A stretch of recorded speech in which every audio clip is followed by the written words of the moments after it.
The early Africans.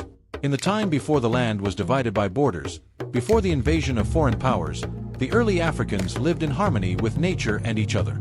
They thrived on fertile lands, celebrated their rich cultures, and worshipped their ancestors who watched over them. The sun had just begun its descent, casting a golden hue over the village of Akua. Children played by the river, women prepared evening meals, and men shared stories of the hunt. It was on such an evening that the white men arrived. Their large ships, unlike anything seen before, docked at the shore.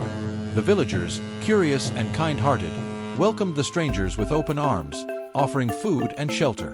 The white men, with their strange languages and captivating trinkets, quickly gained the trust of the Akua people. They spoke of friendship and trade, promising prosperity. The villagers, in their innocence, believed them. However, beneath their friendly facade, the invaders harbored sinister intentions. They observed the strength of the African men, the beauty of the women, and the richness of the land, plotting their betrayal. It was a moonless night when the betrayal unfolded. The white men, now familiar with the village layout, struck. The air filled with the cries of women being dragged away and the shouts of men being bound in chains. Torches illuminated the horror, casting eerie shadows on the walls of Akua. The villagers fought back with all they had, spears, bows, and sheer willpower. But they were no match for the invaders' guns and cannons. Among the captives was a warrior named Jabari, known for his strength and courage. He rallied the enslaved men, igniting the fire of rebellion in their hearts. Despite their primitive weapons, they launched a desperate attack on their captors. The clash was fierce, the air thick with smoke and blood. Though they fought valiantly, the Africans were outgunned. Jabari watched in horror as his brothers fell, one by one, under the superior firepower of the invaders.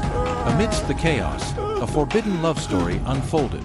A young woman named Amina, captured and taken aboard the ship, found solace in the eyes of a white sailor named Thomas. Unlike his comrades, Thomas was gentle, filled with regret for the actions of his people. They shared stolen moments of tenderness, hidden from the eyes of the others.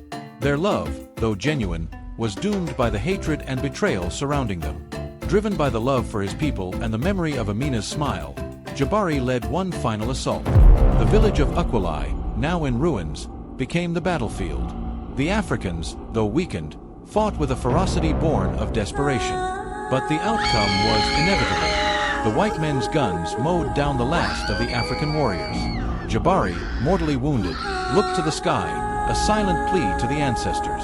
As the dust settled, the white men stood victorious. The survivors were shackled and led away, their fate sealed. Amina, witnessing the massacre, realized the depth of their betrayal. She and Thomas, separated by the unbridgeable chasm of race and circumstance, exchanged a final, sorrowful glance. Love could not flourish in the soil of hatred and betrayal. The tale of Akua became a somber legend, a reminder of the price of trust betrayed. The ancestors wept for their children, the land soaked with the blood of its defenders. The early African story ended in tragedy. Their spirit, however, lived on, whispering through the winds, "Remember us."